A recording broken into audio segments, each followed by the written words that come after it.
হজ এটি নিছক কোনো ইবাদত, টাকা পয়সা আছে করে ফেললাম, বিষয়টি এমন নয়। এখানে অনেক আলোচনা হবে, আমরা মাসাইল জানবো ইনশাআল্লাহ। আমি বিক্ষিপ্তভাবে কয়েকটি কথা বলতে চাই। প্রথম কথা হলো,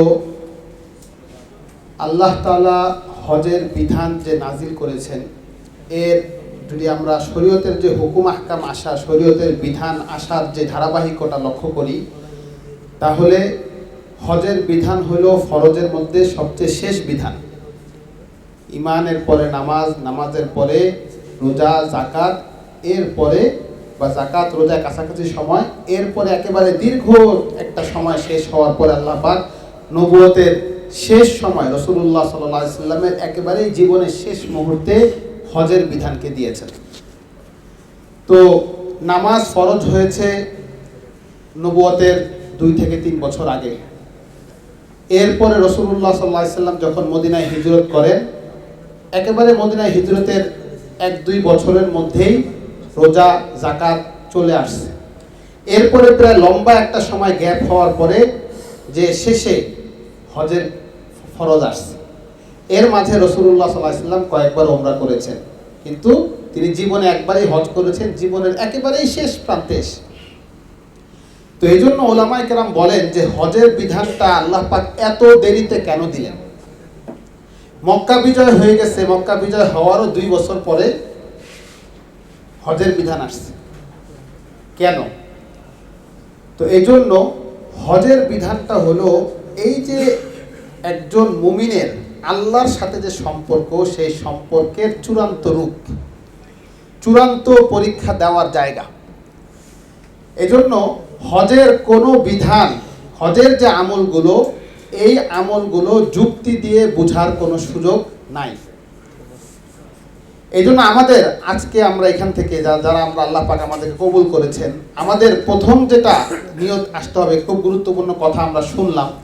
প্রথম যেটা, সেটা হলো আমাকে আল্লাহর হুকুমের সামনে নিজেকে আত্মসমর্পণ, একেবারে নিবেদিত করে দিতে হবে। আমি যে মুসলমান, ইসলাম মানে হচ্ছে নিবেদন, এই নিবেদনটা আমাকে করতে হবে।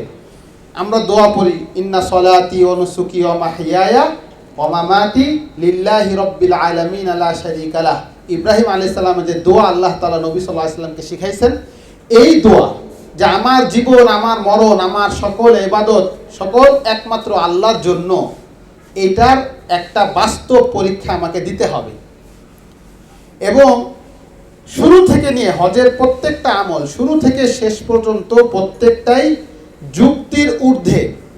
ইসলামের কোনো হুকুম, কোনো বিধান যুক্তি বিরুদ্ধ নাই, যে যুক্তি দিয়ে বোঝা যাবে না, যুক্তির বিপরীত এমন কোনো বিধান ইসলামে নাই। কিন্তু ইসলামের অনেক বিধান আছে যেটা হলো যুক্তির ঊর্ধ্বে, যুক্তির উপরে। আমাদের এই লিমিটেড ব্রেন দিয়ে ইসলামের এই বিধানকে বোঝা যায় না।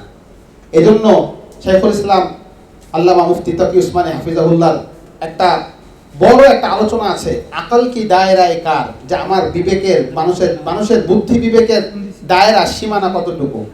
তো ওখানে উনি এই কথাটা বলেছেন যে ইসলামের অনেক বিধান এমন যেটা মানুষের সাধারণ বিবেকের এই লিমিটেড যুক্তির ঊর্ধ্বে। তো এইটা আমরা দৈনন্দিন জীবনে যেটাই দেখি, এর পূর্ণাঙ্গ প্রকাশটা ঘটে হলো এই মক্কা মদিনার এই জায়গার মধ্যে, বাইতুল্লাহর এই জায়গার মধ্যে। আমাকে সাদা পোশাক পরতে হবে, নির্দিষ্ট একটা সময় সকল প্রকার জীবনের স্বাভাবিক মানুষের চলার যা কার্যক্রম, সেগুলো থেকে বিরত থাকতে হবে। একটা কষ্ট করে একটা নির্দিষ্ট ঘরকে তাওয়াফ করতে হবে, নির্দিষ্ট একটা পাথরকে চুমু দিতে হবে, নির্দিষ্ট একটা জায়গায় দৌড়াদৌড়ি করতে হবে, নির্দিষ্ট একটা জায়গায় আমাকে থাকতে হবে, ঘুমাইতে হবে, বসে থাকতে হবে, নির্দিষ্ট একটা জায়গায় যে আমাকে পাথর মারতে হবে, নির্দিষ্ট সংখ্যক পাথর মারতে হবে, নির্দিষ্ট সময়ের মধ্যে মারতে হবে। এই যে প্রত্যেকটা অবস্থা, এইখানে পুরো সময়টার মধ্যে আমার জন্য হলো লিল্লাহি রাব্বিল আলামিন, আল্লাহ তাআলা বলেছেন, এজন্য করছি। এই শিক্ষাটা ওমর রাদিয়াল্লাহু আনহু সাহাবায়ে কেরামকে সামনে রেখে বলেছিলেন। হজরে আসওয়াদকে সামনে রেখে ওমর রাদিয়াল্লাহু আনহু বলেছেন, ইন্নী আ'লামু আন্নাকা হাজারুন, আন্নাকি হাজারুন লা তানফাউ ওয়া লা তাদুর। আমি জানি তুমি একটা সাধারণ পাথর, যে পাথরের কোনো উপকার করার বা ক্ষতি করার কোনো কি নেই, সামর্থ্য নেই। ওয়ালাকিন্নী রাআইতু রাসূলুল্লাহ সাল্লাল্লাহু আলাইহি ওয়াসাল্লাম ইস্তাকবিলুকি ফাউকাব্বিলুক। এজন্য কিন্তু আমি রাসূলুল্লাহ সাল্লাল্লাহু আলাইহি সাল্লামকে দেখেছি তোমাকে চুমো দিতে, এই জন্য আমি তোমাকে চুমো দিচ্ছি। এই একটা কথা আমাদের জীবনে বসায় নিতে হবে। আল্লাহ যত হুকুম আল্লাহ পাক আমাকে করেছেন, যেখানে যে সময়ে যেভাবে করতে বলেছেন সেটাই আমরা করব। হজের মাসাইল আমরা শুনবো, অনেকে বই থেকেও পড়ি, অনেকে ভিডিও দেখে শিখি, এখন তো শেখার অনেক সুযোগ আছে, কিন্তু পুরা সব কিছুকে আমার এটার মধ্যে আনতে হবে। যখন যেখানে যেভাবে করতে বলা হয়েছে আমি সেভাবেই করব, এবং সেই করাটা হতে হবে আমাদের দায়িত্বশীলদের নিজামের সাথে। এখন আমি ঠিক আছে আমার পাথর মারার সময় জোহর থেকে নিয়ে পরের দিন ফজর পর্যন্ত, কিন্তু আমার মুআল্লিম বললেন যে আমরা সবাই আসরের সময় যাব বা মাগরিবের সময় যাব অথবা এশার পরে, না আমি আমার মতো করে ফেলবো। এটা হলো খেলাফের তরতিব কাজ। কাজ আমি যেভাবে সুন্নত অনুযায়ী করব, সুন্নতের মধ্যে একটা গুরুত্বপূর্ণ সুন্নত হলো তাআতুল আমির, আমিরকে মেনে চলা। আমরা যে জামাতবদ্ধ হয়ে যাচ্ছি, এই জামাতে একজন জিম্মাদার থাকবেন, তাকে অনুসরণ করে চলবো, তাহলে আমাদের হজ সফল সুন্দর হয়ে যাবে ইনশাআল্লাহ। খুঁটিনাটি অনেক মাসাইল জানা আমাদের জন্য জরুরি না, আমাদের জন্য জরুরি হলো এই অনুভূতিটা আনা, যখন যেখানে যে কাজ সঠিকভাবে করা, আর আমির সাহেবরা যেভাবে আমাকে শিখাই দেন সেভাবে আমি চলবো। এটা যদি আমরা করতে পারি ইনশাআল্লাহ অনেক কিছু সহজ হয়ে যাবে। সফরের মধ্যে সবচেয়ে বড় পেরেশানি এটার মধ্যেই হয়, যখন যে নিয়ম বলা থাকে আমাদের জিম্মাদাররা যে নিয়ম জানাই দেন সেটার মধ্যে ব্যত্যয় ঘটে। আমি তো পারবো, হ্যাঁ, একবার আল্লাহ পাক ইনশাআল্লাহ আপনাদের সাথে আমাদেরকে যাওয়ার তৌফিক দেন, আমরা নিয়ত করেছি আপনাদের সাথে যাবো ইনশাআল্লাহ। এর আগে কয়েকবার বাইতুল্লাহ সফর হয়েছে।